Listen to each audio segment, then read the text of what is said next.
Hola, buenas tardes. Soy Pepe Serrano, pediatra de atención primaria, y os quiero dar la bienvenida a todos para esta nuestra tertulia de la Sociedad Catalana de Pediatría.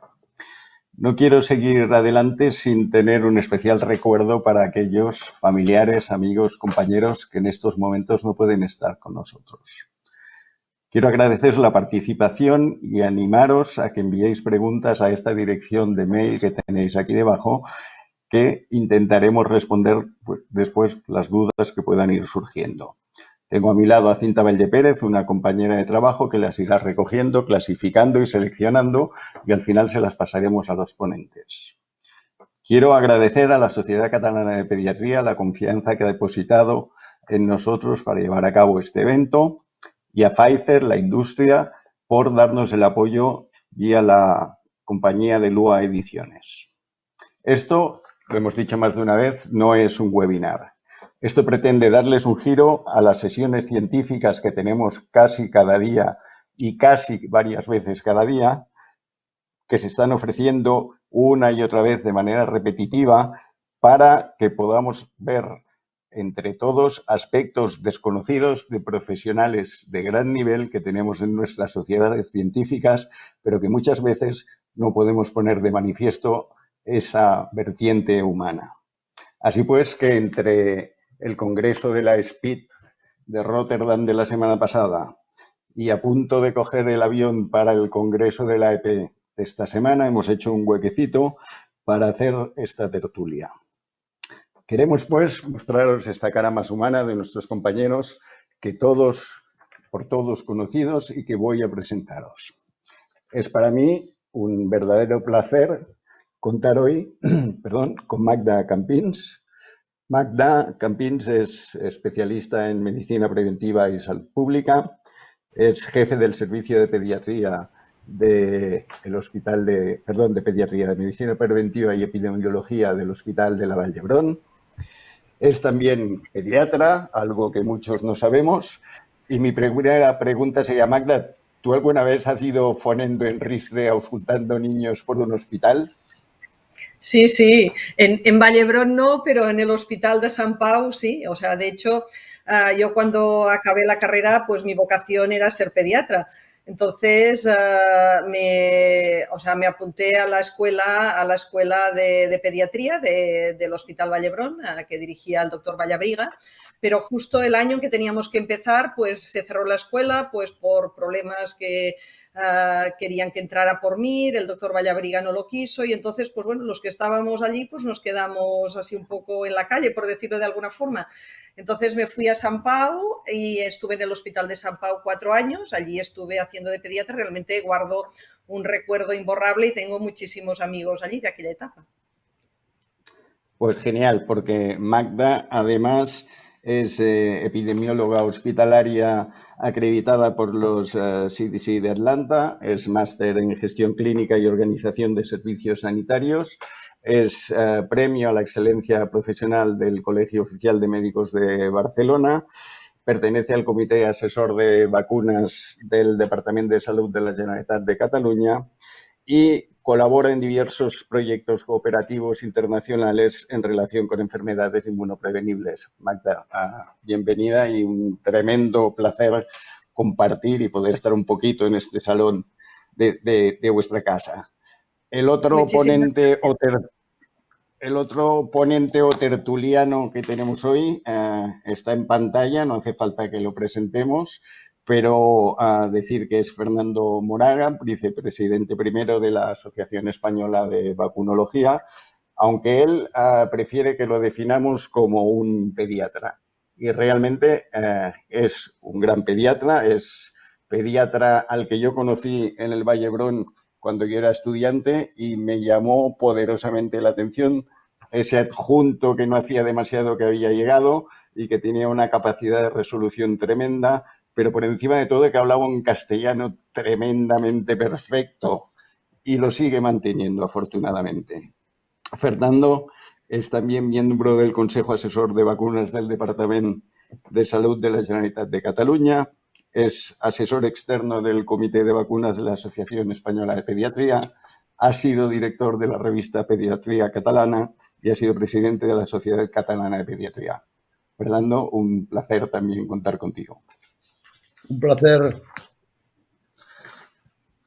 Y ya, sin más, pues vamos a empezar un poquito esta tertulia, ¿no? Yo la verdad es que tenía un guión y voy a empezar por saltármelo porque yo teniendo una epidemióloga como Magda delante, la primera pregunta que me sale de dentro es, vamos a ver, una desescalada de 4 fases, en la cual la última es la tercera, que le podemos meter medias de por medio, que dura cada fase una semana o 15 días, depende.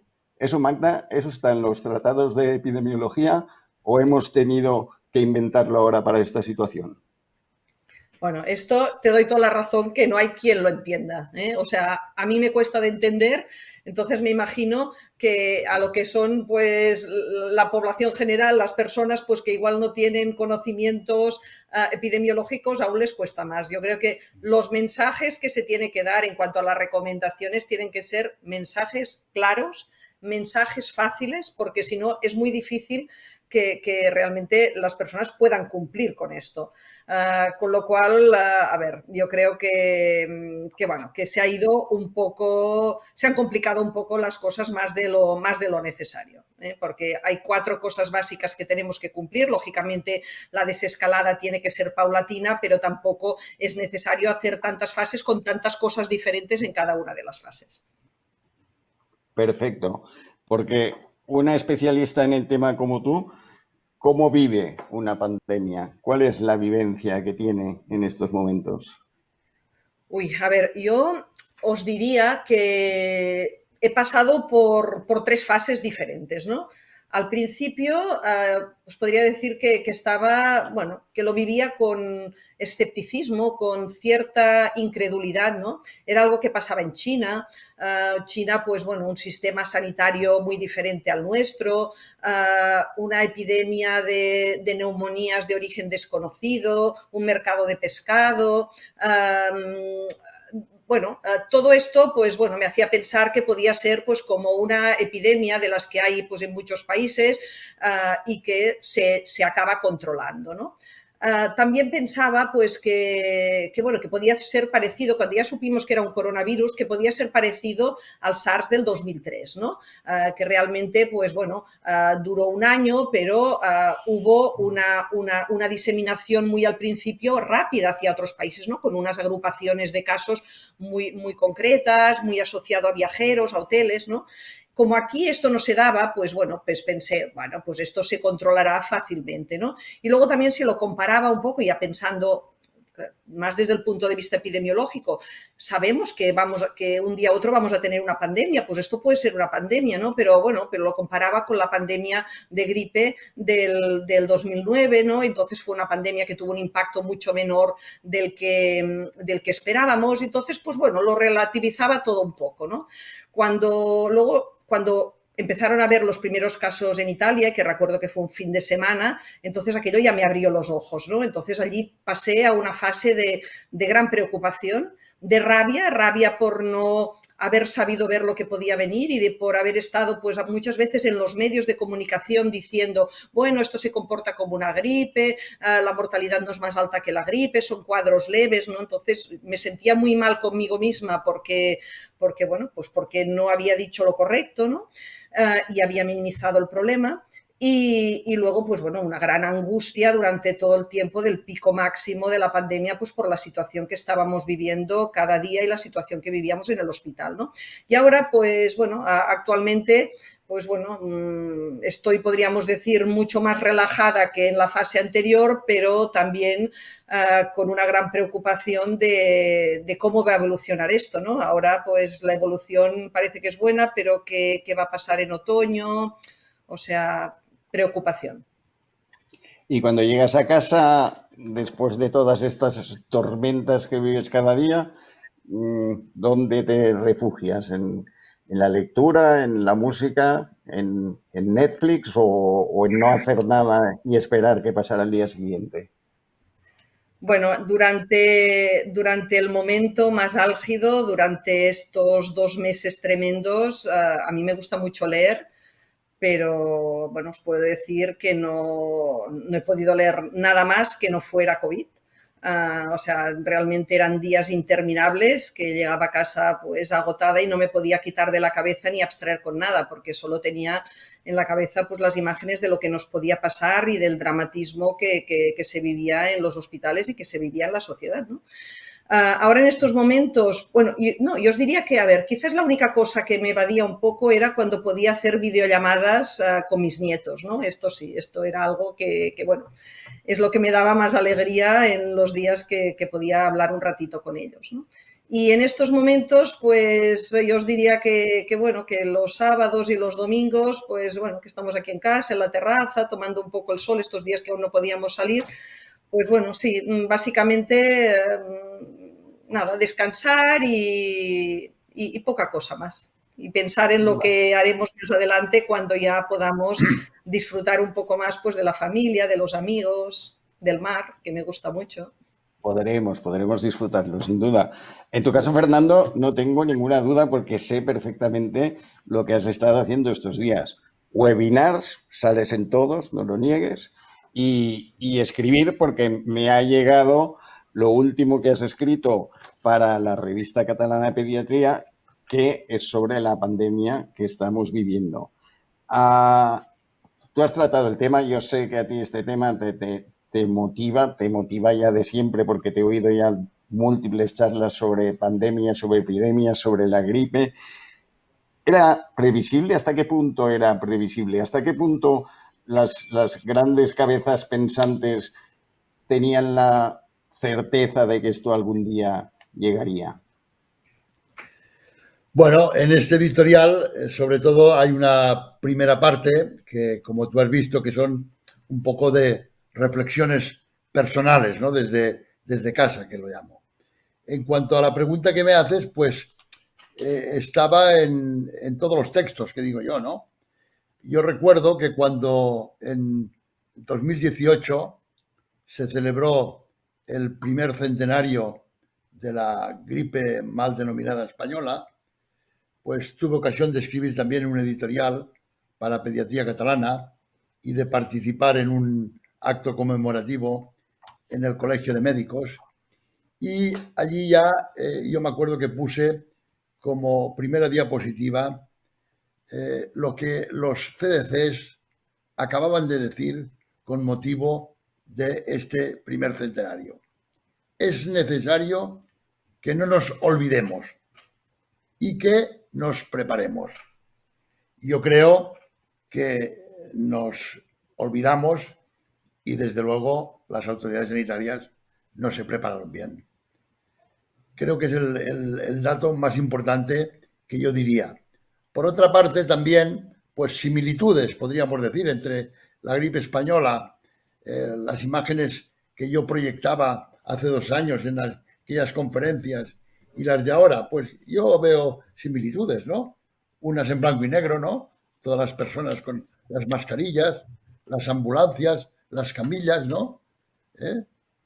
Eso pues a mí me recordaba un poco el ambiente, sobre todo en los primeros días del confinamiento, que fue una situación muy extraña, me recordaba un poco el ambiente de la gripe española.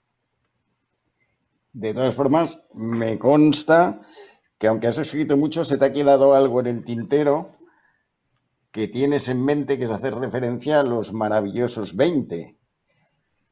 Bueno, yo y quiero que nos cuentes algo de los maravillosos 20, que no han salido en de el tu tintero artículo, todavía porque has estado dedicado a otros menesteres. en el artículo, pues hago una sucesión de reflexiones, ¿no?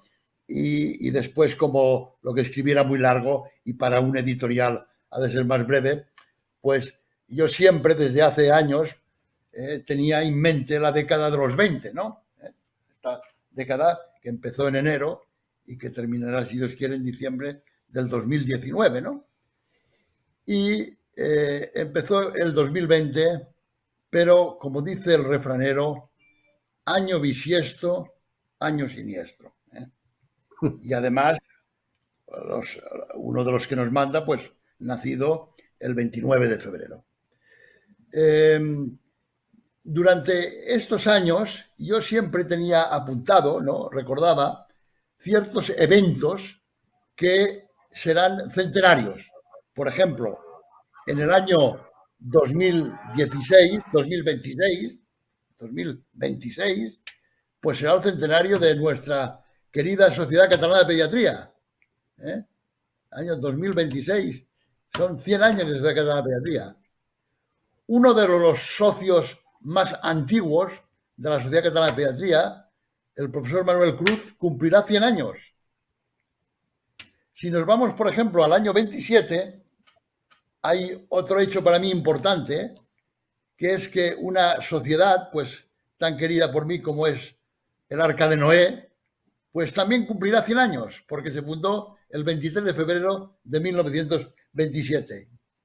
Y después, si nos ponemos en ambiente futbolístico, todos los niños de los años 50, que éramos del Barça, teníamos un ídolo, sí, indiscutible, que era Ladislau Kubala, este húngaro nacido en Budapest y que en el 2027 hubiese cumplido 100 años, centenario de su nacimiento.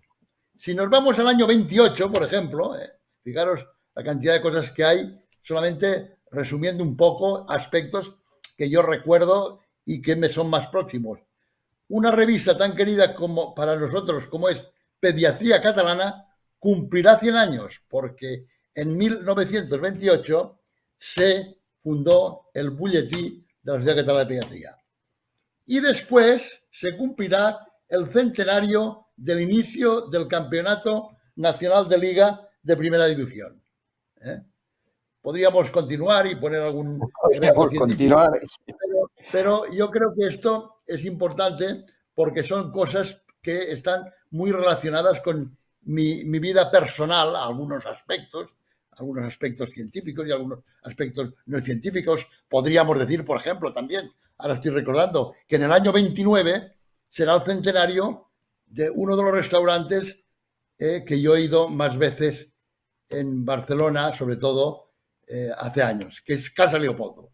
Casa Leopoldo, hoy, desgraciadamente, no diría desaparecida, pero con una segunda versión que fracasó y ahora una tercera versión que comenzó pocos días antes del confinamiento y que yo quería visitar para ver si realmente había mejorado. O sea que luego, Fernando, los felices 20, pues queríamos celebrarlos esta década y espero que los celebraremos y espero que estemos todos presentes. En cualquier caso, lo que queda claro, Fernando, es que tienes una memoria privilegiada, porque yo después de 3 meses de estar confinado no me acuerdo ni del nombre de mi restaurante favorito. Y tú tienes una efeméride para cada cosa. Yo quisiera saber, ¿vuestros hábitos domésticos o diarios han variado mucho estos últimos meses debido a la pandemia? ¿O se sigue llevando una vida normal con toda la sobrecarga que pueda conllevar? Bueno, no, han cambiado. Bueno, ahora se ha normalizado, pero han cambiado. A ver, al principio, bueno, hay un hecho también que coincidió. Principios de febrero, pues mi hija mayor, su marido y los 2 niños, ¿no?, estaban haciendo obras en su casa y entonces vinieron a vivir con nosotros, ¿no? Entonces estábamos viviendo aquí los 6 y cuando ya la cosa se puso mal, justo antes del confinamiento, diría, pues no sé, una semana previa, en que yo ya veía pues que las cosas iban mal en el hospital, pues bueno, yo ya hacía unos horarios terribles y claro, yo veía que bueno, yo me podía contagiar, yo llegaba a casa, vivíamos aquí 6 personas, a los niños en aquellos momentos aún iban al colegio, no sabíamos lo de que los niños pues igual eran menos transmisores que bueno, que lo que sabemos ahora, ¿no? Y entonces, bueno, todo esto me generaba una gran preocupación. Entonces, en aquellos momentos ya cambiaron nuestros hábitos porque pasamos de ser 2 a ser 6, ¿no? Y con niños pequeños en casa. Pero entonces les dije, mira, yo creo que tenemos un apartamento fuera de Barcelona y les dije, iros al apartamento porque la situación yo creo que aquí se va a complicar y yo no quiero pues que estemos todos aquí y tal. Entonces yo, bueno, iba todo el día cuando llegaba a casa me ponía la mascarilla, iba con mascarilla por casa, entonces ellos se fueron, fue un disgusto tremendo, los niños llorando, no se querían ir. Y entonces, pues bueno, nos quedamos Fernando y yo, y con mascarilla los dos, porque claro, yo tenía una gran preocupación de si yo me contagiaba, no contagiarlo a él. Durmiendo en habitaciones separadas y él confinado, solo todo el día y yo llegando a casa pues tarde y nada, y cenando y yéndome a dormir y al día siguiente pues a las 7 de la mañana para el hospital. O sea que, bueno, ahora hemos vuelto, podríamos decir, desde hace un mes hemos vuelto a una rutina más normal. Evidentemente han cambiado los hábitos, porque tu labor máxima, Magda, en este tiempo ha sido la epidemiología del Hospital Valdebrón, ¿no? Que, por cierto, ayer vieron por la tele, supongo que lo visteis, el documental que han filmado mientras aplaudíamos, que me pareció fantástico y que además me pareció tremendo que todo estuviese centrado prácticamente en pediatría, ¿no? Porque hasta la doctora que sale en la UBI atendiendo a enfermos adultos de la UBI es una pediatra que se ha prestado a hacerlo. Esa puesta en valor de la pediatría me pareció tremenda. Y yo, viendo el documental, con el sesgo de que hoy te vería, no dejaba de pensar en el trabajo que tenías entre manos de organizar todo aquello para que pudiese tener una lógica de funcionamiento. Eso para ti debió ser tremendo, ¿no? Hacer la organización epidemiológica del hospital. Bueno, lo positivo en todo esto es pues hemos ido todos muy, muy coordinados, ¿no? Ya con la dirección del hospital, antes de que las cosas ya se pusieran mal, pues ya trabajamos en un plan de contingencia, estuvimos pues haciendo predicciones en base a una serie de escenarios, ¿no? Y presentamos, pues mi equipo de mi servicio, pues hizo estos escenarios, ¿no? Los presentamos a dirección, entonces allí se estuvieron discutiendo y se hizo todo el plan de contingencia, ¿no?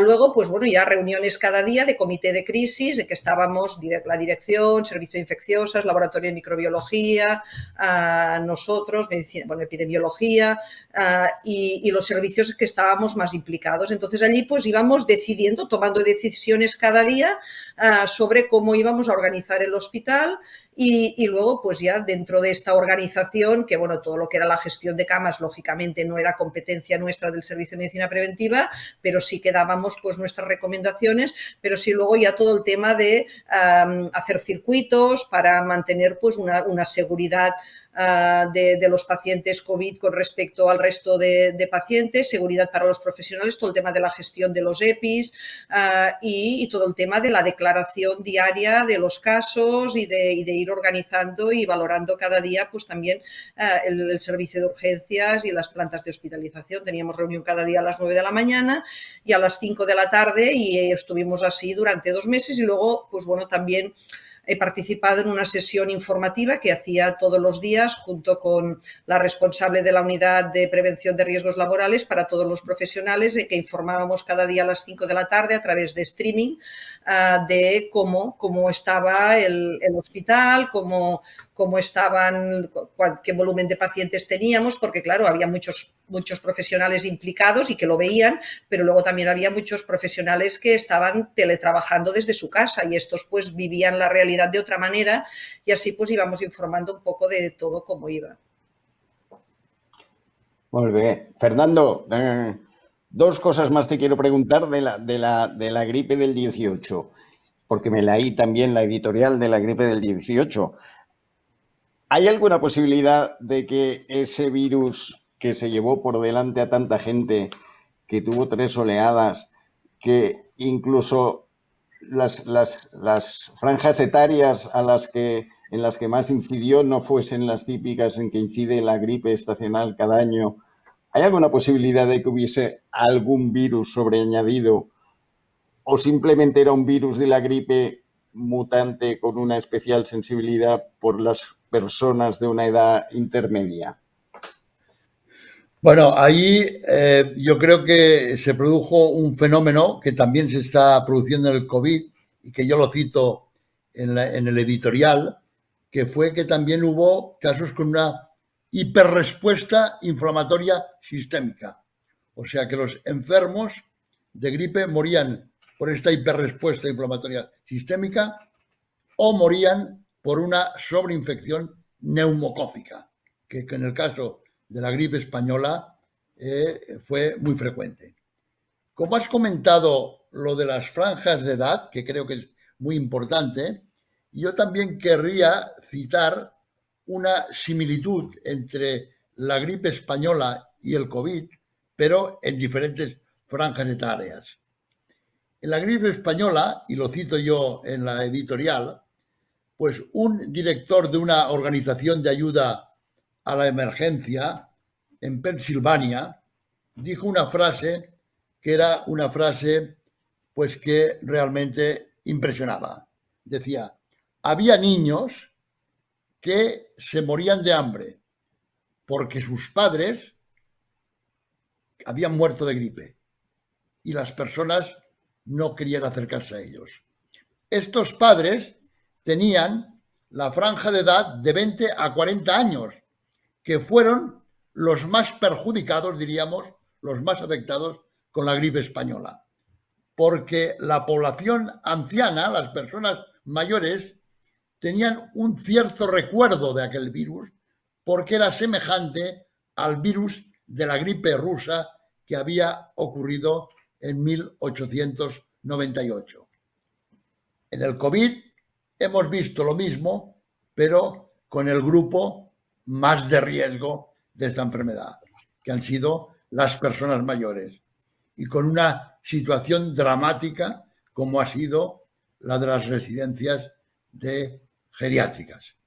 Por lo tanto, los niños grandes perjudicados secundarios por las muertes de sus padres en la gripe española, las personas mayores grandes perjudicados, sobre todo las residencias geriátricas en el COVID-19. Magda, sí, sí, Pepe, ¿puedo hacer un apunte a esto de las residencias que comentaba Fernando? No, prohibido. Hombre, Magda, claro que puedes hacer un apunte, por favor. Bueno, no, en este sentido, pues bueno, me gustaría también resaltar esto, bueno, y que esto pues lo hemos vivido todos, ¿no? El dramatismo del que ha representado el COVID en las residencias geriátricas, y esto pues bueno, yo creo que también hicimos una labor importante en un momento de crisis al inicio de la crisis en las residencias, o sea, en el hospital, asumimos junto con la atención primaria de nuestro territorio, de la zona norte de Barcelona, decidimos pues que asumiríamos en una colaboración entre hospital y atención primaria todo lo que era la gestión de las residencias, ¿no? Entonces, en nuestra zona hay unas 70 residencias geriátricas y en 15 días fuimos los equipos de atención primaria, médicos de familia con enfermeras y algún equipo de enfermería de Vallebrón junto pues con el doctor almirante de enfermedades infecciosas y yo misma, fuimos a las residencias a organizar un poco todo lo que era pues el cribado. Hicimos PCR a todos los residentes y a todos los cuidadores.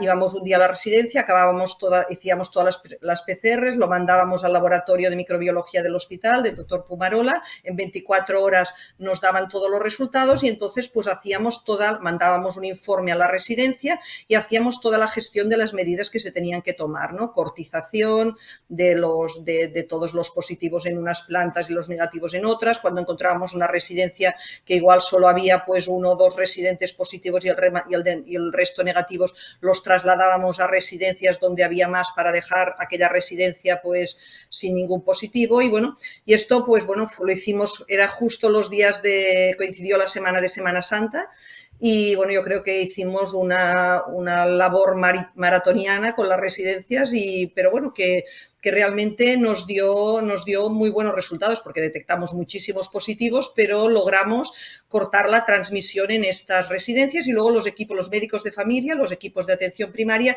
han ido haciendo el seguimiento posterior de todas estas residencias. O sea que, bueno, también en cierta forma nos sentimos satisfechos de la labor que hemos podido hacer con nuestros compañeros de primaria en estas residencias de nuestra área. Pero Sí, sí, sin yo duda. quiero añadir que si la primaria, como es lógico, se ha de encargar a partir de ahora de estas residencias geriátricas, la primaria debe ser reforzada. Es decir, no pueden los médicos de primaria hacer la labor que están haciendo ahora más la labor de las residencias, que es lo que no tienen claro muchas veces las autoridades sanitarias. Hombre, eso está claro porque la primaria era ya deficiente antes de todo esto, si ahora se le atribuyen más funciones de las que tenía y además funciones especialmente delicadas y sensibles, pues lógicamente no se puede adquirir más responsabilidad con unas dotaciones que ya estaban bastante por debajo de lo que les correspondían. Eso está clarísimo. En cualquier Yo caso, también creo, está muy claro. Pepe, que Dime, perdón. yo creo, Pepe, que de esta pandemia, en cuanto a especialidades médicas, yo sacaría dos conclusiones. Bajo mi punto de vista, hay dos especialidades que se deben potenciar muchísimo más. La geriatría, para las residencias geriátricas, y la salud pública. La salud pública es evidente que está en una situación muy deficitaria en cuanto a personas y a equipos. Y que todos los médicos, tanto los pediatras como los médicos de familia, tenemos que tener una visión en nuestro comportamiento de salud pública para colaborar directamente desde un punto de vista clínico con la salud pública oficial. Totalmente de acuerdo. Y esto casaría un poco con aquella olor de chamusquina que tuvimos los pediatras a finales de enero, de que rara ha venido la gripe este año, estamos viendo una gripe que se alarga mucho, pues esto a lo mejor con un sistema de epidemiología, un sistema de vigilancia, unos médicos centinelas bien instaurados y no únicamente testimoniales, hubiese puesto una alerta, por lo menos una alerta, mucho antes de lo que llegó. Y hablando Totalmente de de... acuerdo. Totalmente de acuerdo. No sé si, bueno, supongo que muchos de vosotros habréis leído un trabajo que han publicado unos epidemiólogos de aquí de Barcelona junto con un epidemiólogo de Oxford, en el que se analizaba cuando hubo el pico máximo de gripe este año, que fue el 4, bueno, la primera semana de febrero. Después la curva de disminución de casos es una curva mucho más amplia que las curvas de las temporadas anteriores, en que baja de forma mucho más rápida, ¿no? Entonces ellos estiman que probablemente un volumen que estiman en un 20% de casos de exceso de casos de gripe que hubo durante el mes de febrero no eran gripes en realidad, sino que eran cuadros de COVID-19, ¿no? Y una cosa muy importante que enseña esta epidemia, esta pandemia, es que creo yo que los pediatras en sus consultas deben potenciar su diagnóstico etiológico. Es decir, no podemos hoy hablar de virasis. Hemos de saber pues, si es un virus influenza, si es un coronavirus, si es otro tipo de virus. Muy importante la potenciación en las consultas de pediatría de los diagnósticos microbiológicos y virológicos. Sí, sí, Bueno, porque ahora esto que dice test. Fernando será... Sí. No, digo que esto que dice Fernando será especialmente importante este otoño, porque realmente pues el coronavirus lo más probable, bueno, es que es un virus que seguirá circulando, quizás ahora pues mucho menos durante los meses estivales, pero en otoño volverá. Entonces, claro, puede haber cocirculación de virus respiratorio sincitial, puede haber cocirculación de SARS-CoV-2 y de gripe, por tanto, importantísimo pues poder hacer diagnósticos etiológicos porque, claro, sobre todo en los niños, en que la clínica puede ser muy parecida, ¿no? Sí, sí, la clínica se superpone con mucha facilidad. Magda, has hecho un poco de autocrítica, ah, como las figuras que son realmente las que hacen autocrítica, sobre tu opinión inicial de la pandemia, pero yo te he oído también algunas de las multitud de veces que has salido por televisión criticar la gestión. A toro pasado todos somos epidemiólogos, pero ¿tú crees que desde el principio una mejor gestión hubiese por lo menos acotado la gravedad del gran problema que hemos tenido? Sí, yo creo que sí, y esta crítica la voy a hacer a dos niveles, ¿no? A un nivel, claro, la Organización Mundial de la Salud yo creo que también debería reflexionar. Yo creo que la Organización Mundial de la Salud declaró la pandemia el 11, si no me equivoco, el 11 de marzo. El 11 de marzo teníamos transmisión comunitaria pues ya en muchos países y en cambio había declarado la emergencia de salud pública internacional ya mucho tiempo antes. Yo creo que si probablemente hubiera declarado la pandemia antes, probablemente los países no hubieran, claro que todos estábamos mal preparados, pero habríamos podido adelantarnos un poco más a los acontecimientos, ¿no? Esta es una primera crítica. Y la segunda, yo creo que a nivel de salud pública aquí en Cataluña no se hicieron las cosas bien en el sentido de que cuando ya se perdió la trazabilidad, ya sabíamos que había transmisión comunitaria, lo que no se podía hacer era centralizar todo lo que era el diagnóstico de casos en un único laboratorio y además exigir que los profesionales que veían o que sospechaban que había un caso tuvieran que pedir permiso, entre comillas, a la Agencia de Salud Pública o al SUBEC para solicitar si podían hacer la PCR o no. Esto realmente generó un cuello de botella tremendo porque, claro, tardaban en contestar, se tardaba horas, después el 061 tenía que ir a las casas, en los casos que eran casos leves y que no requerían ingreso hospitalario, hacer las PCRs a los domicilios, se tardaba 3 días. Cuando muchos laboratorios, por ejemplo el de nuestro hospital, tenía capacidad desde el primer momento para poder hacer PCRs y las podíamos hacer. Entonces, bueno, llegó un momento en que al cabo de 3-4 días nosotros ya dijimos, bueno, pues oye, nos saltamos estas recomendaciones de salud pública, estas directrices, y nosotros hacemos nuestro diagnóstico desde urgencias, el laboratorio hace las PCRs y declaramos los casos. O sea que este embudo que se generó al principio, yo creo que podría haber, bueno, igual hubiéramos llegado a lo mismo, pero habría hecho que la gestión al principio hubiera sido menos dura y hubiéramos estado todos menos tensionados al principio que de lo que estuvimos. En febrero hubo un hecho para mí muy importante en el que se fue contundente, que fue la suspensión del mobile en contra de las autoridades políticas y sanitarias, atención. Yo creo que aquel hecho, si se hubiese actuado, diríamos, en otros aspectos de la pandemia con la misma contundencia y resolución, algunas cosas no hubiesen sucedido. Yo creo que, por ejemplo, del mobile fue un gran éxito. Muchos opinábamos en ese sentido, pero ahí ya se mezclaron opciones y cosas políticas que lo enredaron todo.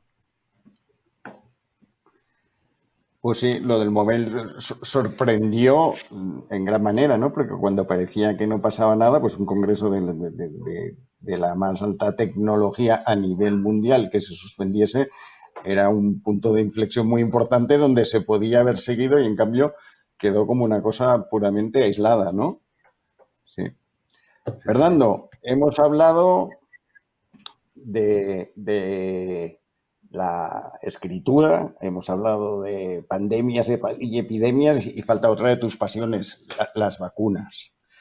¿Qué pasará con todas estas vacunas que se han perdido durante estos 3 meses? Que parece poco, pero son muchas. Muy bien, son muchas. Tú lo has dicho muy bien. Hemos hecho algún webinar sobre este tema, ayer concretamente uno. Y yo quiero recordar que el día 23 de abril, nosotros, en la Asociación Española de Vacunología, yo como vicepresidente primero hicimos un informe alertando sobre la disminución importantísima de las coberturas vacunales durante los meses de marzo y la primera quincena de abril. En algunos aspectos, como pueden ser la medicina o la vacunación del adolescente, pues las vacunas habían desaparecido porque la vacunación en muchos sitios, en Cataluña por ejemplo, se hace en ambiente escolar y las escuelas estaban cerradas. Y yo creo que ahora hay una labor muy importante que tienen que hacer los pediatras de primaria y las enfermeras pediátricas, ¿no? De intentar captar, diríamos, y si puede ser en los próximos meses de este mes de junio y julio y en verano, todas esas vacunas que se han dejado de administrar, ¿no? Y después, ya que hablamos de vacuna, yo tengo también mi opinión al respecto sobre una vacuna que creo que se debería de instaurar para la próxima temporada, que es la vacuna universal de la gripe. No olvidemos, cuando digo universal, me refiero de la población infantil y de la población adulta. No olvidemos que en el mes de octubre habrá una carga de trabajo en los hospitales y en las consultas de primaria posible por el hecho de que la gripe coexista con un posible brote de COVID-19. Esto es muy importante y todo lo que sea disminuir la carga asistencial es bueno para el sistema y es bueno para todos. Y después, que hay la incógnita, que no sabemos si la coinfección, gripe, virus del SARS-CoV-2, pues puede tener algunas implicaciones. Pero esto ya entraríamos en el tema de las coinfecciones, que podemos hablar luego. Yo vi el otro día a la Dani que hacía un tuit que decía que estaban recibiendo menos PCRs hechas por patología por meningos y que no sabía si parte de la culpa era porque había menos microbio circulante o porque estaban las máquinas de PCRs ocupadas haciendo determinaciones de SARS-CoV-2. Y me hizo gracia porque Adam Finn le contestó que fuésemos con cuidado porque ahora los meningos no circulaban porque los besos tampoco estaban circulando. Es decir, que en el momento que vuelvan a circular los besos con total libertad, volveremos a tener los meningos circulando. Y quiero hacer también, introduzco esto para decir que me preocupa especialmente esas vacunaciones escolares que, como tú has dicho, por política, especialmente aquí en Cataluña, se administran en el ámbito escolar, se han visto ahora frenadas y en el caso, por ejemplo, de meningo tetra, este año tocaba, como es el primer año que está introducida, tocaba hacer a 2 cohortes y el año que viene a 2 cohortes más, con lo cual, en teoría, el año que viene tocará hacer 4 cohortes. Nos estamos poniendo ya en una cantidad de vacunaciones que algunos centros de atención primaria y enfermerías únicamente van a estar dedicadas a eso. No. Ahora. Se había colgado, ya está, sí. ¿Me habéis oído lo que he dicho? No, te hemos oído al principio. Vale. Decía que el otro día vi un tuit de Landani que decía que ahora reciben menos PCRs Sí. de meningos y que no sabía si era porque las máquinas de PCRs estaban ocupadas con el SARS-CoV-2 o porque había menos meningo circulante. Y Adam Finn le contestaba que en cualquier caso ahora hay menos meningos porque hay menos besos circulantes. Y a la que vuelvan a circular los besos, volverán a circular los meningos. Me pareció un diálogo de Sí, sabios muy edificante. sí, Y me sí. sirve para decir que, por ejemplo, la vacuna del meningo tetra que se estaba aplicando este año por primera vez y que se tenía que aplicar a 2 cohortes, como este año no lo hemos puesto, el año que viene ya nos vamos a 4 cohortes, lo cual no sé yo si es buena estrategia como estaba planteada al principio, porque tendremos que tener equipos de pediatría únicamente dedicados a la vacunación de adolescentes. ¿Qué te parece, Fernando? Sí, hombre, esto ya desde el comienzo ya se ve que es muy difícil de cumplir esta recaptación, ¿no? Esta vacunación de los adolescentes hasta los 18 años y con el tema del COVID, pues todavía más, porque como dices tú, es imposible llegar el año que viene a tantas cortes y entonces hay que ir más a la protección directa, ¿no?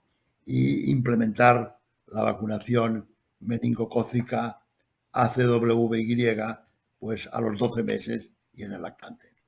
También quería decirte, en relación con la pregunta esta de las vacunaciones, que aquí el problema es importante, pero en los países del tercer mundo es un problema gravísimo. Sí, claro. Leía yo un escrito estos días de un socio de la Catalana, un querido socio de la Catalana de pediatría, que está en un hospital de Etiopía y que tú conoces muy bien, Iñaki Alegría, ¿no? Iñaki, claro, sí. Iñaki, que hizo su residencia en Granollers y que nos visita con asiduidad a la Catalana de Pediatría, que qué ocurre ahora en Etiopía como en otros muchos países, que la gente no se muere del COVID ni en el ébola en la República del Congo, sino que se mueren de De sarampión. sarampión. Se mueren de sarampión. Y eso es gravísimo. Y aquí no olvidemos que las coberturas de la triple vírica en algunas comunidades han disminuido un 50%. Y en un momento en que estamos leyendo informes sobre la reemergencia del sarampión en Europa, la reemergencia del sarampión en el mundo, en cuanto los niños se incorporen a la educación infantil, a los colegios, podría haber algún brote.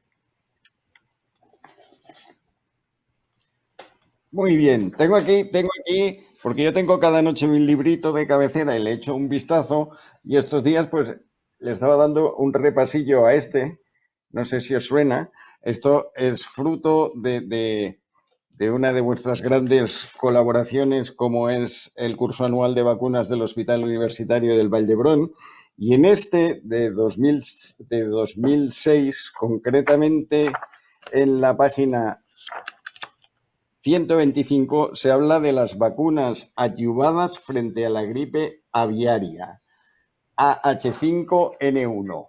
¿Nos hubiera ayudado en este momento lo que se estaba planteando en 2006? Hombre, claro que nos hubiera ayudado. Es que además teníamos, bueno, había prototipos ya, se había investigado en vacunas frente al SARS de 2003 y frente al MERS. Con lo cual, pues claro, si esto hubiera seguido adelante en estos momentos, pues habríamos avanzado mucho. Lo que pasa que, bueno, pues el SARS de 2003 desapareció y el MERS, pues bueno, ha tenido una difusión muy pequeña, ¿no? Está concentrado prácticamente en Arabia Saudí, poco más. Con lo cual, pues claro, el no haber avanzado en el desarrollo de estas vacunas, pues ha hecho que el poder disponer a una vacuna ahora frente a SARS-CoV-2 pues vaya mucho más lento. Y esto es algo de lo que también tenemos que aprender, que el desarrollo de vacunas, aunque sean enfermedades que en un momento determinado son poco frecuentes o tienen poca expansión, tiene que continuar y tiene que haber recursos económicos por parte de los países y también de la industria farmacéutica, que, bueno, es lógico, o bueno, en cierta manera podemos entender que, claro, que la industria farmacéutica invierte en aquello que es más frecuente y que puede tener, pues, un beneficio económico más alto, pero todas estas enfermedades que son poco frecuentes, pero que después, como hemos visto, pues pueden convertirse en pandémicas, pues hay que avanzar en el desarrollo de estas vacunas, no dejarlo parado cuando parece que aquella enfermedad ya ha desaparecido. He dicho antes hubiese seguido creyendo en esto, ahora sería pues casi tan rico como el señor ese que manda cohetes a misiones espaciales, ¿no? Porque ahora muchos de los que renunciaron a seguir con la investigación de esa vacuna, pues se están arrepintiendo probablemente mucho. Sí, sí. Bien, Fernando. No, y de hecho se están siguiendo estas líneas, porque claro, el prototipo de SARS-CoV-1, de SARS-1, este prototipo es uno de los que se está siguiendo ahora para la investigación de vacuna frente al COVID. Sí, sí. ¿Vuestro curso anual de vacunas de este año, cómo va a ser? Porque tenía que haber sido en marzo y... Bueno, en principio nosotros rápidamente lo suspendimos porque era lógico, ¿no? Y más como sanitarios, ¿no? Y ahora, pues, lo trasladamos rápidamente a octubre, porque en el momento que se trasladó tampoco teníamos claro que no podía ser, por ejemplo, había gente que decía, julio, no, dejémoslo para octubre y ya veremos. Y ahora, pues estamos en el ya veremos, ¿no? Yo creo que hay que ser cauteloso, pero en todo caso, si no se hace presencial, lo que haremos sería una edición un poco más, diríamos, restringida, más limitada en cuanto a duración, por vía telemática.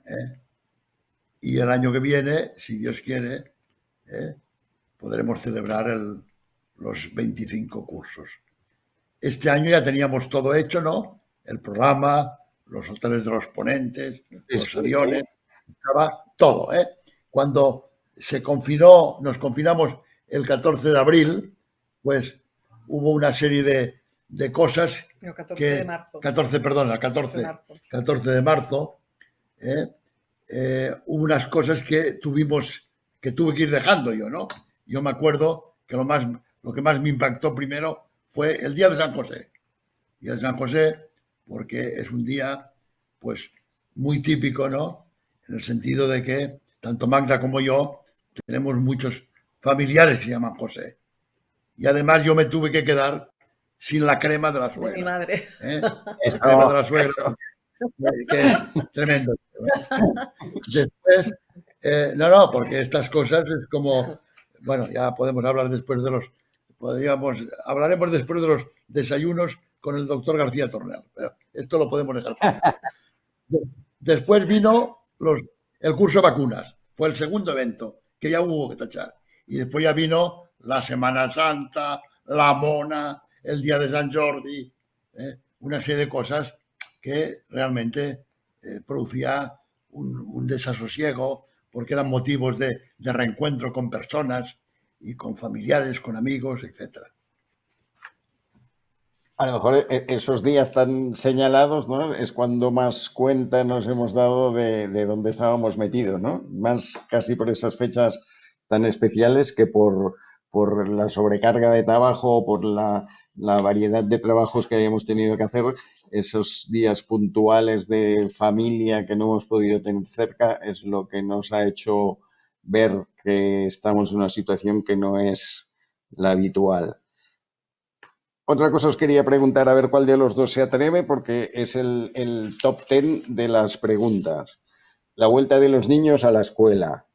Carlos Losana, por ejemplo, nos dice que bueno, que sí, que hemos pasado de que los niños son súper contagiadores y a tenerlos encerrados, a que son ahora la alegría de la huerta y pueden campar por donde quieran. Y que él no ha visto realmente estudios ni que pongan una cosa ni que pongan todo lo contrario. Y en el mismo sentido, pues también tenemos otra cuestión de María Manera, que es dietista, pero está muy relacionada con los pediatras porque es la que hace esas guías de alimentación infantil de la Agencia Catalana de Salud Pública que seguimos todos, pues se ha enterado que teníamos esto y también nos dice que por qué los niños se dice que tengan que estar a 2 metros y con mascarillas cuando los pediatras deberíamos saber que es casi imposible que un niño esté a 2 metros de otro y que lleve una mascarilla. ¿Cuál de vosotros se atreve con esto?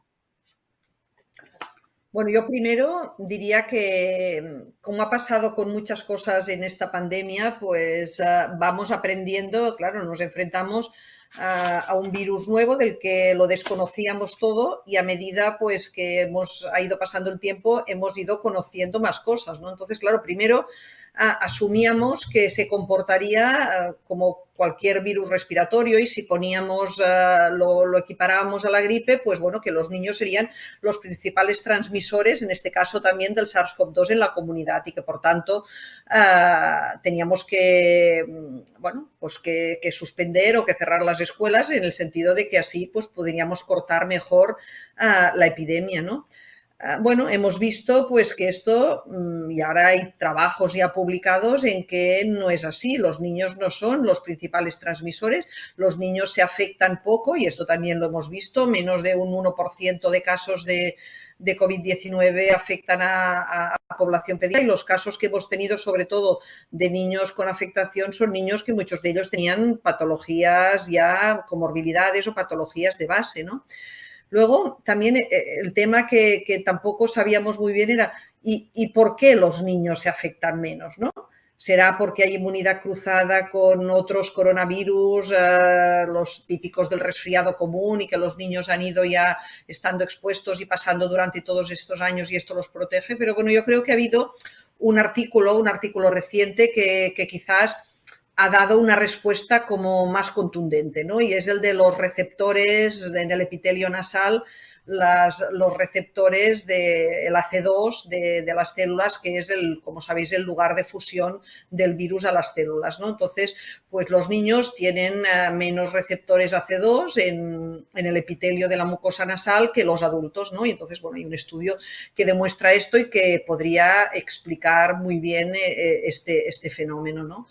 Entonces, no sé, yo creo que en base a todo esto y en base a que, lógicamente, tenemos que volver a una cierta normalidad, lo que no podemos es tener a los niños siempre fuera de la escuela y además sabiendo ahora que los niños transmiten menos y que a los niños se afectan menos, pues yo creo que sí, que hemos de plantear que los niños tienen que volver a la escuela, pero entonces sobre todo lo que tenemos que hacer es evitar las aglomeraciones de los adultos cuando van a llevar a los niños a la escuela, porque esto sí que transmiten. Entonces, pues a la hora de llevar a los niños al colegio, a la hora de recogerlos, pues bueno, hay que hacerlo de una forma escalonada y también, pues bueno, evitar en cierta forma pues el contacto con personas mayores. Pero esto de que en las clases solo puede haber 5 niños, el que los niños tengan que llevar mascarilla, los niños pequeños, el hacer que tengan una distancia de 2 metros. Esto, desde mi punto de vista, es prácticamente imposible. Y no ya solo en el niño pequeño, en el niño mayor también. ¿Cómo le vas a decir a un niño de 10 años que esté siempre pensando en que no se puede acercar a menos de 2 metros de su amigo?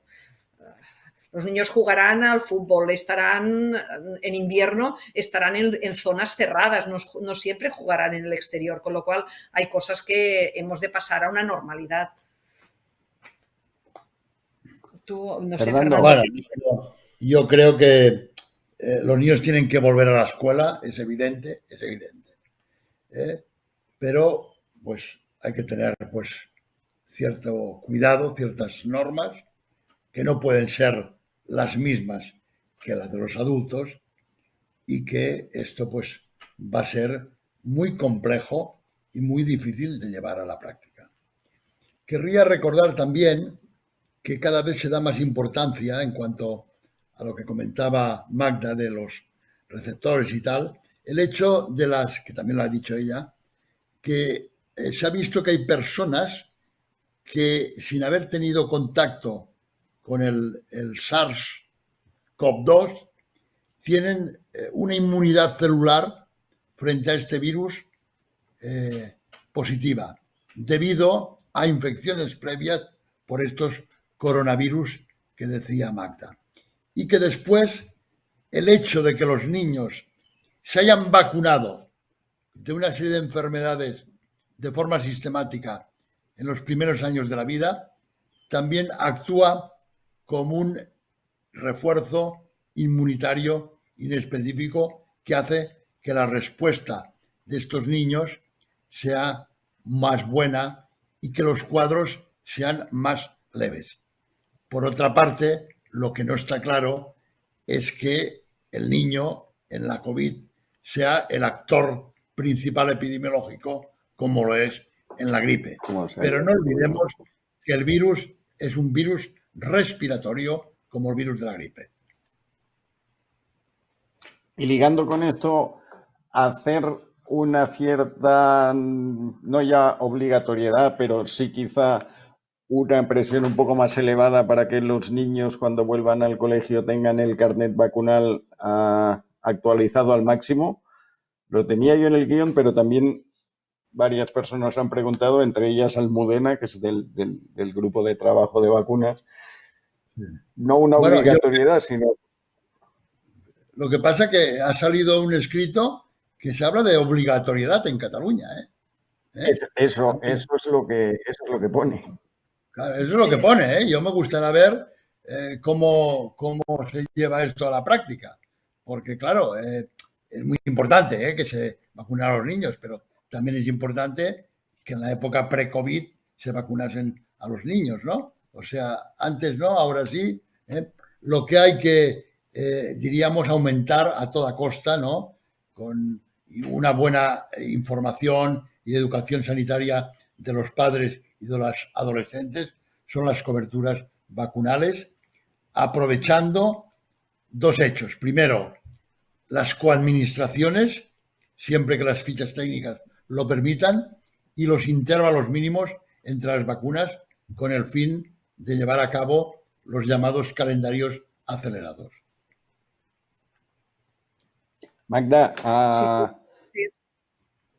cuando los epidemiólogos dictáis las medidas para que la gente las cumpla, ¿sois conscientes de que hay gran parte o alguna parte de la población que no las va a cumplir? O sea, ¿ese sesgo lo tenéis contemplado o es una variable introducida de nuevo? Hombre, es que yo te diría que yo norma en el hospital he dado alguna, pero normas a la comunidad no, puedo dar recomendaciones, ¿no? Pero es que a mí me sorprende, ya es lo que comentábamos al principio, ¿no?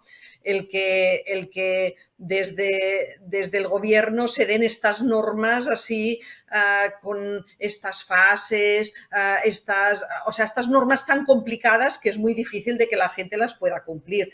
Las normas son tres cosas muy básicas y que las hemos dicho desde el principio, ¿no? La distancia personal de 1,5 metros, 2 metros, la higiene de manos con agua y jabón o con solución alcohólica, y cuando no podamos mantener estas distancias, pues el uso de mascarilla. Estas son las tres normas básicas, ¿no? Y la etiqueta respiratoria cuando una persona, pues bueno, tiene tos o estornuda. Esto es lo básico.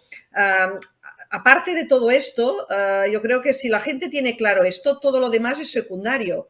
Siempre habrá quien se lo saltará, pero yo creo que si hemos sido capaces de estar toda la población con un confinamiento tan duro, porque hemos sido uno de los países en que hemos hecho un confinamiento más duro, y hemos sido capaces de estar 2 meses encerrados y con un cumplimiento, yo diría, ejemplar por parte de toda la población. Siempre habrá alguien que se lo habrá saltado, pero muy poquísima gente, ¿no? Entonces yo creo que ahora, en la fase de la desescalada, si las cosas las hubieran puesto más fáciles, habría sido más fácil también el cumplimiento. Yo creo que nos hemos complicado mucho. Yo me gustaría saber, ahora que se cuantifica todo, que te dicen, esta semana se han publicado 1.248 trabajos sobre el COVID, ¿no?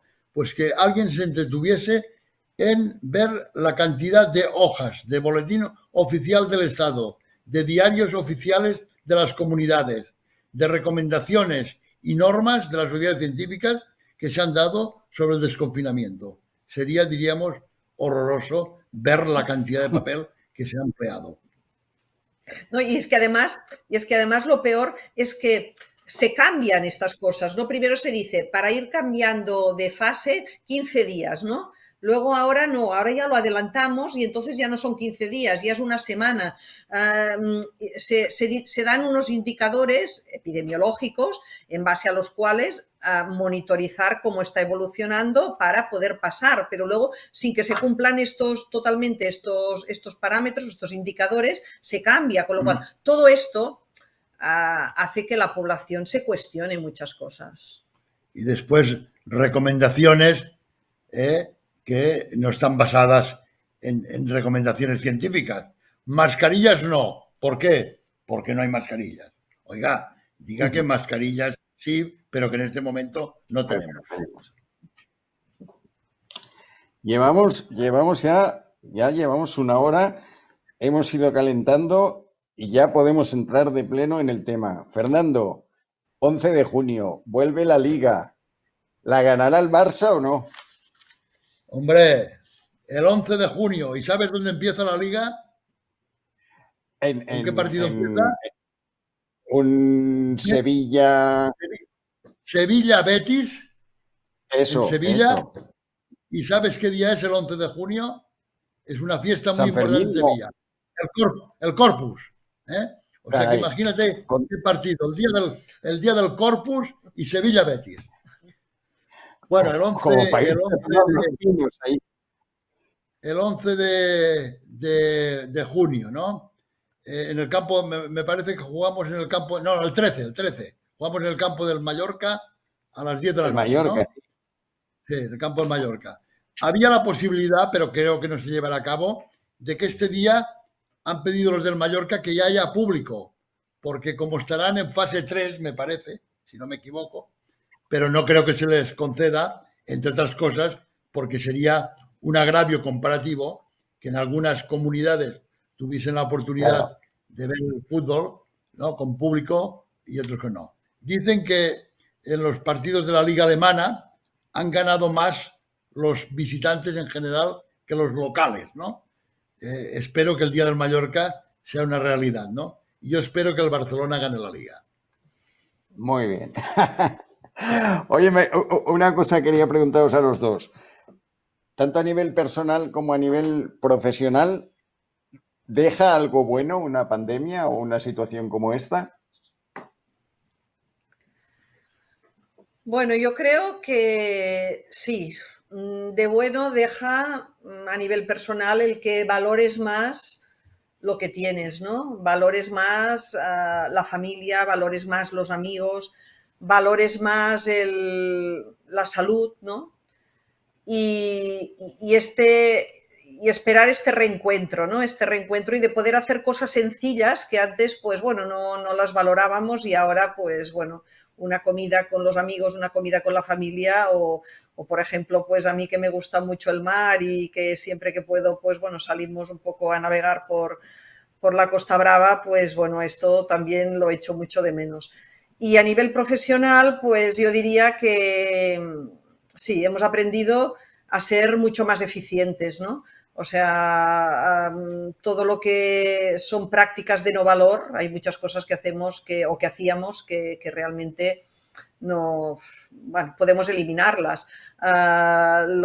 Visitas no presenciales también podemos hacer muchas más de las que hacíamos y bueno, que en realidad casi no hacíamos. Y luego, pues el tema también esto mismo que estamos haciendo ahora, ¿no? Reuniones no presenciales. O sea, se pierde mucho tiempo y desplazándote de un hospital a otro o a un sitio pues para hacer una reunión de trabajo. Pues el poder hacer reuniones así por Zoom, por Teams, hemos aprendido todas estas formas de hacer pues reuniones telemáticas, que yo creo que esto también nos va a ahorrar tiempo y vamos a ser más eficientes. Sí, yo completamente de acuerdo que la valoración de estos encuentros con la familia, con los amigos. Yo, por ejemplo, ahora estoy esperando el 11 de este mes, no por el partido Sevilla-Betis, sino porque tenemos programado un desayuno de un grupo de 8 amigos, los fundadores que llamamos, que fundamos un equipo de fútbol, porque allí quiero encontrarme, ¿no? A pesar de que nos hemos visto mucho en WhatsApp y nos hemos telefonado, pues quiero ver a Tomás, quiero ver a Miguel Ángel, quiero ver a José Manuel, a Toni, a Ramón, a Enrique y a Xavier, ¿no? Quiero verlos, ¿no? Quiero verlos y pues estar cerca de ellos, ¿no? Pues esto adquiere un valor impresionante, ¿no? Después tengo ganas de ver a mis hermanas, a mis sobrinos, a mis sobrinas, ¿no? Ha habido unos sobrinos que los he visto bastante, que son el Marta y Oriol, porque tenían la amabilidad y la buena costumbre que periódicamente, como son grandes cocineros y les gusta la cocina y vivían cerca de casa, pues me llamaban: oye, Fernando, puedes bajar, que te traigo canalones o que te traigo conejo, ¿no? Pues, y esto ha ido estupendo, ¿no? También alguna vecina que nos ha hecho magdalenas caseras, ¿no? Para no tener que tomarse estas magdalenas de las bolsas de plástico incomibles, ¿no? Magdalenas que he utilizado para compartir con el doctor García Tornel, tú lo conoces, a Santi, ¿no? Sí, claro, Pues sí.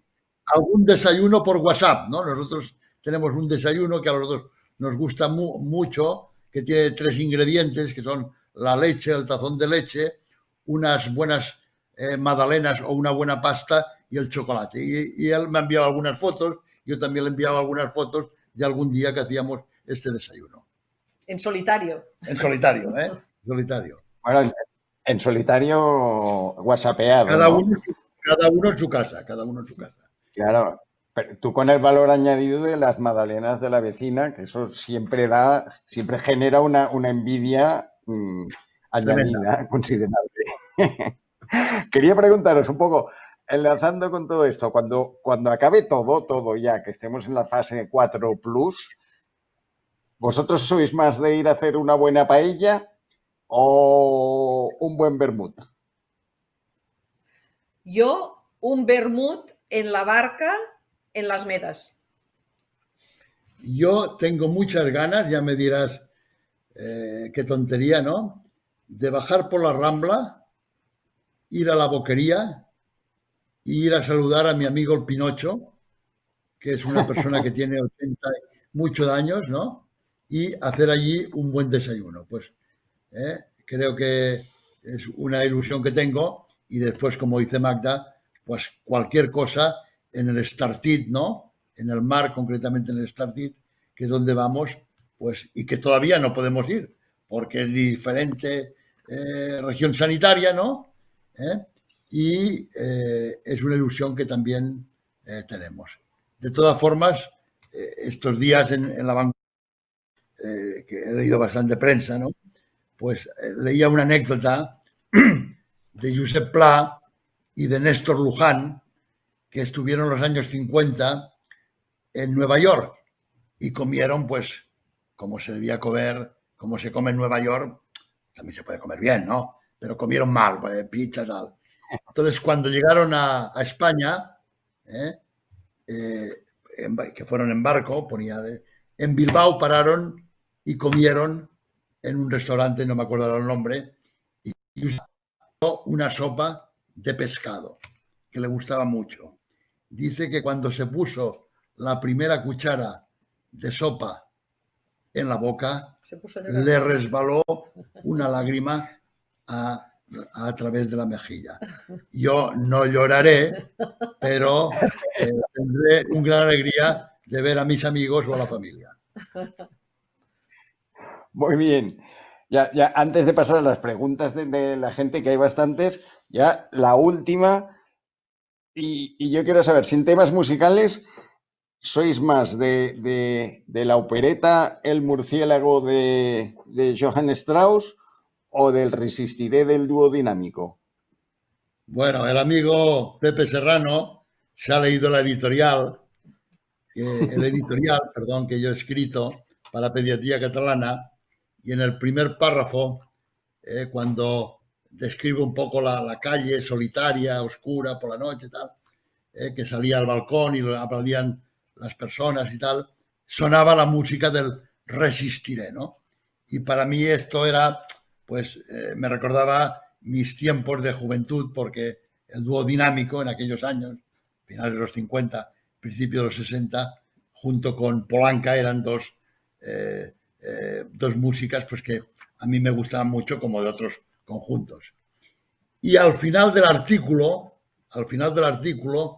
ponía, porque lo he escuchado muchas veces estos días, como otras músicas, cuando andaba a través en la terraza de casa para hacer un poco de ejercicio, me ponía la obertura de la opereta de Johann Strauss, hijo, El murciélago. Y yo acababa diciendo que el virus del SARS-CoV-2 tenía como reservorio el murciélago, pero que el murciélago solamente fue el reservorio del virus. No fue el culpable de la epidemia, de la pandemia. No fue el responsable de la epidemia. Y decía, los responsables fueron otros. Muy bien. Damos paso, si os parece, a las preguntas que han ido llegando y que Cinta Pobre, que tengo aquí al lado, confinada, ha tenido la amabilidad de ir recogiendo e irme pasando. Y tengo la primera, que es de Gaby. Gaby es un pediatra de Valencia que es amigo mío y que, por lo que veo, cuando hace preguntas no hace prisioneros, va directo al grano. Una familia que se ha realizado la serología COVID por curiosidad, sin haber sido sintomáticos, salen 4 adultos IgM e IgG negativos y un niño sale IgM positivo débil. Lo primero, axioma del Vallebrón, los test los interpreta el que los ha pedido. Lo segundo, ¿qué opináis? Que la IgM tiene una sensibilidad y una especificidad muy baja, y esto, bueno, se lo oiréis decir al doctor Pumarola, microbiólogo de Vallebrón, en todos los webinars que hace últimamente. Entonces, es mucho más fiable mirar anticuerpos totales o mirar IgGs. La IgM, por tanto, si este niño tiene una IgM positiva y nada más, probablemente esto es un falso negativo o es una reacción cruzada con algún otro coronavirus. Por tanto, no hay que darle más, hay que considerar que es negativo y no hay que hacer nada más. Mira, hablando de nuestro amigo Santi. Santi pregunta, ¿qué síntomas? Santi es Santiago García Tornel. ¿Qué síntomas presentan los que se reinfectan, si son distintos de una primera infección, y cómo podemos diagnosticarlos? Bueno, actualmente parece que el tema de las reinfecciones no son tales, sino son repositivizaciones de la PCR. Hay un trabajo reciente del CDC coreano en el que analizan unos 200 y pico casos de personas que han tenido clínica, han sido PCR positivos, que luego se negativizó la PCR y que luego ha vuelto a salir la PCR positiva. Y algunos de ellos incluso pues que ha persistido esta clínica o que la clínica había desaparecido y ha vuelto la clínica otra vez. Entonces, lo que les hacen a estas personas, pues bueno, miran con cultivo esta positivización de la PCR va asociado a que haya aislamiento realmente de virus o no. Y también miran si estas personas con sus contactos han transmitido a personas, más de 700 personas que han sido contactos de ellos, ¿no? Y la conclusión de este trabajo es que realmente no son, o sea, son repositivizaciones de la PCR, pero no son reinfecciones, que realmente no hay carga viral, no hay aislamiento de virus y que de estos 700 contactos que han seguido, ninguno de ellos se ha infectado, por tanto que no son transmisores. Entonces, es la misma infección y que probablemente esta persistencia de la clínica puede ser debido al efecto inflamatorio que produce el virus, pero no a una reinfección. De hecho, hay pacientes que los síntomas, como pueden ser los de tipo muscular y de tipo de astenia y todo esto, les persiste durante Mucho tiempo, sí. semanas o meses. Y veremos las secuelas que se pueden ir presentando, porque es un tema que, como en otros muchos aspectos de este virus, hay que reconocer pues que somos unos ignorantes porque es un virus nuevo. Al personal sanitario con patología de base especialmente vulnerable y que ha sido apartada de su puesto de trabajo, ¿cuándo les podremos recomendar que vuelvan a su puesto de trabajo original? Bueno, yo diría que en estos momentos realmente con la disminución o el impacto que ha tenido el confinamiento y con las cifras, o sea, con la incidencia que está llevando actualmente la epidemia, pues yo diría que muy pronto, ¿no? Por ejemplo, nosotros ahora en el hospital tenemos, bueno, una planta, o sea, tenemos unos 22 pacientes ingresados COVID, que es en media planta, dijéramos, y tenemos 12 pacientes en intensivos. El resto del hospital no hay COVID y estamos haciendo PCRs a todo paciente que ingresa y estamos haciendo PCRs a todos los pacientes que se tienen que someter a una intervención quirúrgica programada. 48 horas antes les hacemos una PCR y también a todos aquellos que se les va a hacer una exploración en un gabinete en el cual pues se va a acceder a la vía respiratoria o la vía digestiva alta, por ejemplo, pues a las gastroscopias, pruebas funcionales respiratorias, broncoscopias, a todos 48 horas antes les hacemos una PCR. Y estamos encontrando menos de un 1% de positivos. Llevamos 2.200 PCRs hechas durante el mes de mayo y tenemos menos de un 1% de positivos, con lo cual esto nos da una tranquilidad a la hora de la seguridad de los profesionales y la seguridad de los pacientes que vienen al hospital, de que realmente en estos momentos el riesgo de transmisión dentro del hospital es muy bajo, muy bajo. Muy bien, o sea que los empezamos a reincorporar progresivamente, manteniendo medidas de seguridad, pero no hace falta un aislamiento como ha habido hasta ahora. No. Otra más. Algunos especialistas en infectología pediátrica son muy optimistas respecto a los rebrotes. Creen que el virus no afectará con la misma fuerza si volvemos a la situación de epidemia en España. ¿Estáis de acuerdo con esta afirmación?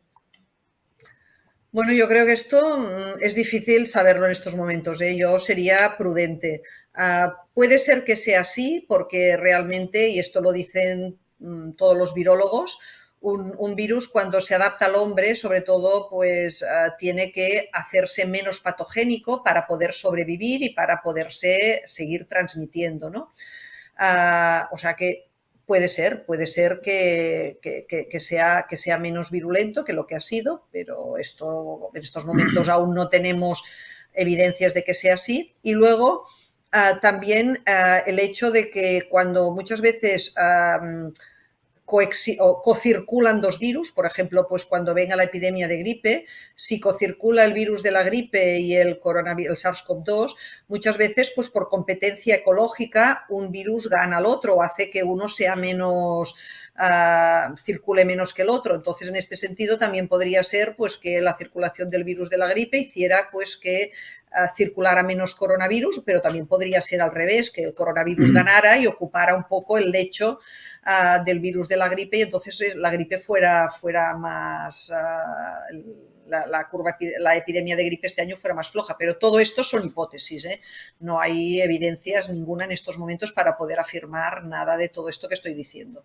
Pero no olvidemos que en la gripe del 18 hubo 3 ondas epidémicas.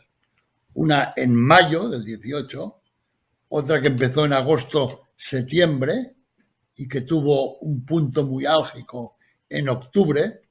Había días en octubre que en la ciudad de Barcelona morían más de 300 personas y después hubo una tercera oleada, tercera onda en los primeros meses del 19.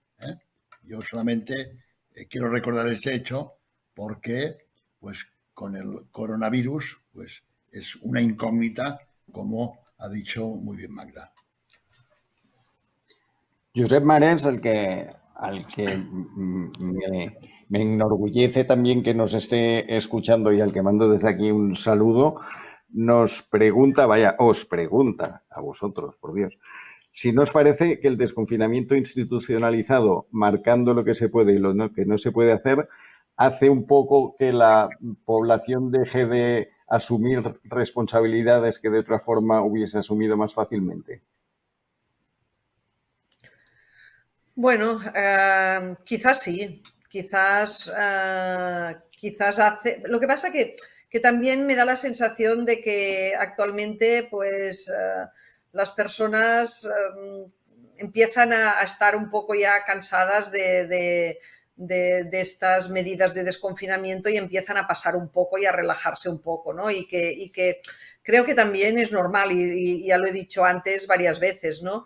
Entonces, yo creo que sí, que tiene que haber unas recomendaciones institucionales y las ha habido, ¿no? Pero la responsabilidad de la población es importante. Si la población no está concienciada, estamos perdidos. El otro día me llamó la atención y por lo que veo se le ha llamado a más gente también, que en una lista de pediatras de atención primaria, una lista de correo que somos de toda España, pediatras especialmente de varias comunidades autónomas, pero especialmente los de Madrid, decían que les es prácticamente imposible acceder a los listados de niños que tienen vacunados o no vacunados. Esto a mí me parece tremendo. ¿Cómo veis que un pediatra no tenga acceso a saber cuáles de los niños de su contingente están o no correctamente vacunados? A mí me horroriza, ¿no?, pensar que eso no sea posible. Y más teniendo en cuenta pues que pues hay muchas comunidades, entre ellas no Cataluña, que no están, diríamos, los registros vacunales totalmente informatizados, ¿no? Nos resulta muy difícil aquí, como puede ser en Murcia o en Valencia, que tienen registros ya con mucha solera de años que permiten en un momento dado saber las vacunaciones de un niño. Pero ya que no tengas ni el listado de los pacientes vacunados y no vacunados. Pero a mí también me sorprende porque aunque no haya un registro vacunal como tal informatizado, pero las historias clínicas son electrónicas y esto yo creo que en todas las comunidades, bueno, pues puede haber quizás algún centro privado que no, pero en la sanidad pública las historias clínicas están informatizadas, con lo cual a partir de ahí puedes tirar y buscar pues qué niños están vacunados y cuáles no. Por ejemplo, en Cataluña a través de CAP, que bueno, aunque el CAP es del ICS, pero bueno, pero esto es el 80%, o sea que podríamos decir que de la mayoría de la población pediátrica podemos tener información. Ahora que has dicho esto de centros privados, yo recuerdo que cuando me puse a escribir la editorial esta sobre las caídas de las coberturas vacunales en época de la epidemia, pues llamé a centros privados. Por ejemplo, cogí el teléfono, llamé a mi amigo Josep María Gairí en Teixeus. Oye, ¿aquí estáis vacunando? Dice, aquí hemos puesto una consulta exclusivamente para vacunaciones, vienen los niños y en las máximas condiciones de aislamiento, pues se vacunan. Hablé con Josep Marés y lo mismo me dijo. Yo he montado en mi despacho todos los equipos y todas las condiciones pues que me permiten vacunar a los niños. Otra cosa es que después puede haber familias que por un miedo, muchas veces no totalmente justificado, si tú les explicas a los padres en qué condiciones se van a hacer las visitas, pues hay familias que no quieren salir. Muy bien, la última digo por acabar, porque nos podríamos estar aquí hasta las tantas y tampoco es plan, que la gente tiene cosas que hacer.